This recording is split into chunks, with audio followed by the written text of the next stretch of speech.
Hello guys, आज के इस वीडियो में टॉप 8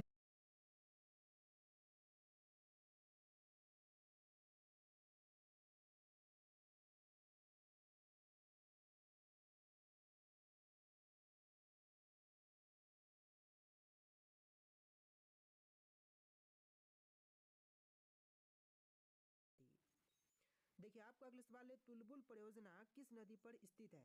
गंगा, झेलम, सतलुज या फिर यमुना पर? तो तुलबुल परियोजना जो है यह स्थित है झेलम नदी पर। ऑप्शन नंबर बी बिल्कुल सही जवाब है, झेलम नदी पर। देखिए आपका अगला सवाल है, संविधान सभा का प्रथम अधिवेशन कहाँ पर हुआ था? मुंबई, दिल्ली, कोलकाता या फिर लखनऊ में? तो संविधान सभा का प्रथम अधिवेशन जो है यह हुआ था दिल्ली में। ऑप्शन नंबर बी बिल्कुल सही जवाब है, दिल्ली में। देखिए क्वेश्चन नंबर 4 है, सारनाथ स्तंभ का निर्माण किसने करवाया था? सारनाथ स्थित स्तंभ का निर्माण करवाने वाले इनमें से बुझाएंगे सम्राट अशोक। ऑप्शन नंबर ए बिल्कुल सही जवाब है, सम्राट अशोक ने निर्माण करवाया था। देखिए क्वेश्चन नंबर 5 है, भारत का सबसे बड़ा बाघ अभयारण्य कौन सा है? तो सबसे बड़ा बाघ अभयारण्य की बात करें तो इनमें से बुझाएगा नागार्जुन, जो कि सबसे बड़ा बाघ अभयारण्य है। ऑप्शन नंबर बी बिल्कुल सही जवाब है। देखिए आपका अगला सवाल, सबसे छोटी अंतर्राष्ट्रीय सीमा वाला देश कौन सा है? तो सबसे छोटी अंतर्राष्ट्रीय सीमा वाली देश की बात करें तो इनमें से बुझाएगा जिब्राल्टर। ऑप्शन नंबर बी बिल्कुल सही जवाब है, जिब्राल्टर। देखिए अगला सवाल, विश्व पर्यावरण दिवस कब मनाया जाता है? तो विश्व पर्यावरण दिवस की बात करें तो यह मनाई जाती है 5 जून के दिन, यानी कि ऑप्शन बी बिल्कुल सही जवाब है, 5 जून के दिन विश्व पर्यावरण दिवस मनाई जाती है। देखिए अगला सवाल, इंटरनेट द्वारा संदेश भेजना क्या कहलाएगा? तो इंटरनेट से संदेश भेजना जो है यह कहलाएगा ईमेल। ऑप्शन नंबर सी बिल्कुल सही जवाब है, ईमेल। देखिए अगला सवाल, आरबीआई का राष्ट्रीयकरण कब हुआ था? दोस्तों आरबीआई का राष्ट्रीयकरण की बात करें तो यह हुआ था 1 जनवरी 1949 के दिन, यानी कि ऑप्शन नंबर सी बिल्कुल सही जवाब है, 1 जनवरी 1949 के दिन। देखिए आपका अगला सवाल है, गांधी जी ने हरिजन पत्रिका का प्रकाशन कब शुरू किया? तो गांधी जी ने हरिजन पत्रिका का प्रकाशन जो है इसकी शुरुआत किया था 1933 में। ऑप्शन नंबर सी बिल्कुल सही जवाब है, 1933 में। देखिए अगला सवाल, गांधी जी ने भारत में सत्याग्रह सबसे पहले कहाँ किया? बरदौली में, चंपारण में, खेरा में या फिर अहमदाबाद में? तो देखिए गांधी जी ने सबसे पहले सत्याग्रह जो है किया था ऑप्शन नंबर बी चंपारण में, यानी कि आपका आंसर क्या होगा? Option number B Champaran. देखिए क्वेश्चन नंबर 12 है, आरबीआई को कितना न्यूनतम रिजर्व रखना होता है? तो देखिए आरबीआई को न्यूनतम रिजर्व जो है टोटल रखनी होती है 200 करोड़ की, यानी कि ऑप्शन नंबर सी बिल्कुल सही जवाब है, 200 करोड़ की। देखिए क्वेश्चन नंबर 13, अंतर्राष्ट्रीय मुद्रा कोष का मुख्यालय कहाँ पर स्थित है? पेरिस, न्यूयॉर्क, वॉशिंगटन या फिर लंदन में? तो right answer option number C रहेगा, वॉशिंगटन में स्थित है अंतर्राष्ट्रीय मुद्रा कोष का मुख्यालय, यानी कि ऑप्शन नंबर सी बिल्कुल सही जवाब है। देखिए क्वेश्चन नंबर 14 है, असहयोग आंदोलन किस वर्ष में शुरू हुआ था? तो असहयोग आंदोलन की शुरुआत जो है यह हुआ था 1920 में। ऑप्शन नंबर बी बिल्कुल सही जवाब है, 1920 में। देखिए अगला सवाल, साबरमती आश्रम की स्थापना गांधी जी ने कहाँ की थी? तो साबरमती आश्रम की स्थापना जो है गांधी जी ने किया था अहमदाबाद में। ऑप्शन नंबर सी बिल्कुल सही जवाब है, अहमदाबाद में साबरमती आश्रम की स्थापना गांधी जी ने किया था। देखिए अगला सवाल, संयुक्त राष्ट्र का पहला महासचिव कौन था? तो संयुक्त राष्ट्र का पहले महासचिव की बात करें तो इनमें से हो जाएंगे ट्रिगवेली। ऑप्शन नंबर सी बिल्कुल सही जवाब है, ट्रिगवेली, जो कि संयुक्त राष्ट्र संघ का पहला महासचिव बने थे। देखिए अगला सवाल, किस मिट्टी को रेगुर मिट्टी के नाम से जानते हैं? लाल मिट्टी, काली मिट्टी, बलुई मिट्टी या फिर चिकनी मिट्टी? तो देखिए रेगुर मिट्टी के नाम से इनमें से जानते हैं काली मिट्टी को, यानी कि ऑप्शन नंबर बी बिल्कुल सही जवाब है, काली मिट्टी को। देखिए क्वेश्चन नंबर 18, भारत में सिंचाई का प्रमुख साधन क्या है? नहरें, तालाब, कुएं या फिर नलकूप? तो इनमें से ऑप्शन नंबर डी बिल्कुल सही जवाब है, नलकूप और कुएं जो कि सिंचाई का प्रमुख साधन है, यानी कि ऑप्शन नंबर डी आपका बिल्कुल सही जवाब है। देखिए अगला सवाल, डिस्कवरी ऑफ इंडिया पुस्तक के लेखक कौन है? तो डिस्कवरी ऑफ इंडिया पुस्तक के लेखक जो है इनमें से बुझाएंगे जवाहरलाल नेहरू, यानी कि ऑप्शन नंबर सी बिल्कुल सही जवाब है, जवाहरलाल नेहरू। देखिए नेक्स्ट क्वेश्चन, कोरोमंडल तट पर सबसे अधिक वर्षा किस अवधि में होती है? तो कोरोमंडल तट पर जो है सबसे अधिक वर्षा जो है अक्टूबर नवंबर के महीने में होती है। Right answer option number B रहेगा, अक्टूबर से नवंबर के महीने में। देखिए क्वेश्चन नंबर 21 है, भारत में सबसे अधिक भूमि पर कौन सी फसल उगाई जाती है? धान, गेहूं, गन्ना या फिर मक्का?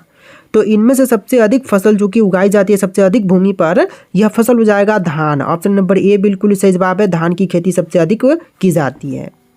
देखिए अगला सवाल, भारत का सबसे बड़ा मूंगफली उत्पादक राज्य कौन सा है?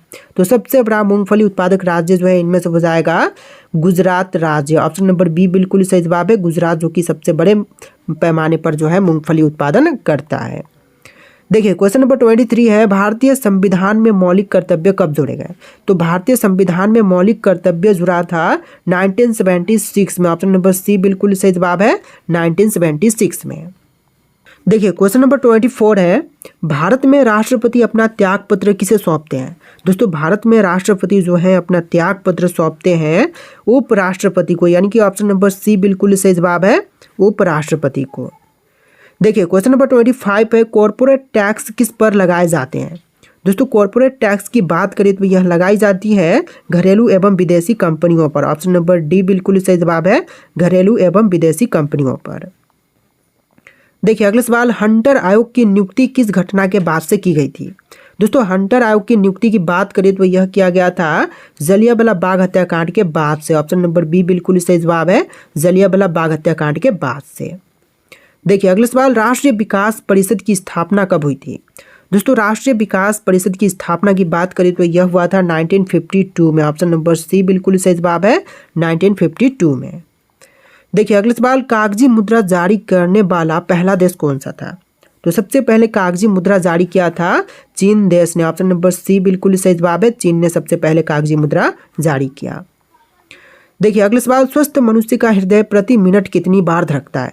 तो एक स्वस्थ मनुष्य का हृदय जो है यह प्रति मिनट जो है 72 बार धड़कती है। ऑप्शन नंबर बी बिल्कुल सही जवाब है, 72 बार। देखिए क्वेश्चन नंबर 30 है, राष्ट्रपति का अध्यादेश कितने समय के लिए लागू रहता है? तो राष्ट्रपति का अध्यादेश जो है यह लागू रहती है 6 महीने के लिए। ऑप्शन नंबर बी बिल्कुल सही जवाब है, 6 महीने के लिए। देखिए क्वेश्चन नंबर 31 है, 1939 में कांग्रेस छोड़ने के बाद से सुभाष चंद्र बोस ने कौन सा दल बनाया था? तो देखिए 1939 में कांग्रेस छोड़ने के बाद जो सुभाष चंद्र बोस जी ने पार्टी बनाया था इनमें से हो जाएगा forward block. Option number C बिल्कुल सही जवाब है, फॉरवर्ड ब्लॉक। देखिए क्वेश्चन नंबर 32 है, शिक्षा को अनिवार्य करने वाला पहला देश कौन सा था? चीन, फ्रांस, प्रसा या फिर अमेरिका? तो सबसे पहले शिक्षा अनिवार्य करने वाला देश जो है इनमें से बना था प्रसा। ऑप्शन नंबर सी बिल्कुल सही जवाब है, प्रसा। देखिए अगला सवाल, बगलिहार परियोजना किस नदी पर स्थित है? तो बगलिहार परियोजना जो है यह स्थित है चिनाब नदी पर। ऑप्शन नंबर डी बिल्कुल सही जवाब है, चिनाब नदी पर। देखिए क्वेश्चन नंबर 34 है, भारत के किस राज्य में सर्दियों में वर्षा होती है? उड़ीसा, पश्चिम बंगाल, केरल या फिर तमिलनाडु में? तो देखिए जाड़े के मौसम में या फिर सर्दियों में वर्षा जो है यह होती है तमिलनाडु में। ऑप्शन नंबर डी बिल्कुल सही जवाब है, तमिलनाडु में। देखिए क्वेश्चन नंबर 35 है, विश्व एड्स दिवस कब मनाया जाता है? तो विश्व एड्स दिवस जो है यह मनाई जाती है 1 दिसंबर के दिन, यानी कि ऑप्शन बी बिल्कुल सही जवाब है, 1 दिसंबर के दिन। चलिए क्वेश्चन नंबर 36 है, लाई हरोबा किस राज्य का लोक नृत्य है? दोस्तों लाई हरोबा की बात करें तो यह लोक नृत्य जो है इनमें से हो जाएगा मणिपुर राज्य का। ऑप्शन नंबर सी बिल्कुल सही जवाब है, मणिपुर राज्य का। चलिए क्वेश्चन नंबर 37 है, सबसे कम आबादी वाला देश या फिर नगर कौन सा है? मोनाको, वेटिकन सिटी, लिechtenstein या फिर सैन मारिनो? तो इनमें से ऑप्शन नंबर बी बिल्कुल सही जवाब है, वेटिकन सिटी जो कि सबसे कम आबादी वाला देश है। ऑप्शन बी बिल्कुल सही जवाब है। देखिए क्वेश्चन नंबर 38 है, हड़प्पा सभ्यता के नगरों की सबसे प्रमुख विशेषता क्या थी? तो हड़प्पा सभ्यता की नगरों की जो सबसे प्रमुख विशेषता थी इनमें से हो जाएगा योजनाबद्ध नगर विन्यास। ऑप्शन नंबर सी बिल्कुल सही जवाब है, योजनाबद्ध नगर विन्यास। देखिए आपका अगला सवाल, चंपारण सत्याग्रह किसके द्वारा शुरू किया गया था? तो चंपारण सत्याग्रह को शुरू करने वाले इनमें से हो जाएंगे Mahatma Gandhi. Option number B बिल्कुल सही जवाब है, महात्मा गांधी ने चंपारण सत्याग्रह को शुरू किया था। देखिए क्वेश्चन नंबर 40 है, प्रथम जैन संगीति कहाँ पर आयोजित की गई थी? तो प्रथम जैन संगीति जो है इसका आयोजन जो है पाटलिपुत्र में किया गया था। ऑप्शन बी बिल्कुल सही जवाब है, पाटलिपुत्र में। नेक्स्ट क्वेश्चन, क्वेश्चन नंबर 41, उड़न परी के नाम से किस महिला खिलाड़ी को जानते हैं? देखिए उड़न परी के नाम से इनमें से जानते हैं पीटी ऊषा को, यानी कि ऑप्शन नंबर बी बिल्कुल सही जवाब है, पीटी ऊषा को जानते हैं उड़न परी के नाम से। नेक्स्ट क्वेश्चन, रघुराम राजन समिति का गठन किस उद्देश्य से किया गया था? तो रघुराम राजन समिति का गठन जो है इसके पीछे मुख्य उद्देश्य था वित्तीय क्षेत्र में सुधार। ऑप्शन नंबर बी बिल्कुल सही जवाब है, वित्तीय क्षेत्र में सुधार। देखिए नेक्स्ट क्वेश्चन, सिंधु सभ्यता का प्रमुख बंदरगाह कौन सा था? तो सिंधु सभ्यता का प्रमुख बंदरगाह जो था इनमें से हो जाएगा लोथल। ऑप्शन नंबर बी बिल्कुल सही जवाब है, लोथल। देखिए क्वेश्चन नंबर 44 है, सबसे पहला पालतू बनाया गया जानवर कौन सा था? तो सबसे पहले पालतू बनाई गई थी इनमें से कुत्ता। ऑप्शन नंबर डी बिल्कुल सही जवाब है, कुत्ते को सबसे पहले पालतू बनाया गया था। देखिए क्वेश्चन नंबर 45, सबसे अधिक देशों के साथ सीमा साझा करने वाला देश कौन सा है? तो सबसे अधिक देशों के साथ सीमा साझा करने वाला देश जो है इनमें से हो जाएगा चीन देश। ऑप्शन नंबर बी बिल्कुल सही जवाब है, चीन। देखिए अगला सवाल, लाल झंडा किसका प्रतीक है? दोस्तों लाल झंडा की बात करें तो यह प्रतीक इनमें से हो जाएगा क्रांति या फिर खतरा का। ऑप्शन नंबर सी बिल्कुल सही जवाब है, क्रांति या फिर खतरा का। देखिए अगला सवाल, भारत में प्रथम क्षेत्रीय ग्रामीण बैंक की स्थापना कब हुई थी? तो प्रथम क्षेत्रीय ग्रामीण बैंक की स्थापना जो है यह हुआ था 1975 में। ऑप्शन नंबर सी बिल्कुल सही जवाब है, 1975 में। देखिए अगला सवाल, परमाणु बम गिराए जाने वाला पहला नगर कौन सा था? तो सबसे पहले परमाणु बम जो है यह गिराया गया था हिरोशिमा में। ऑप्शन नंबर बी बिल्कुल सही जवाब है, हिरोशिमा में। देखिए क्वेश्चन नंबर 49 है, भारतीय करेंसी नोटों पर कुल कितनी भाषाओं का प्रयोग होता है?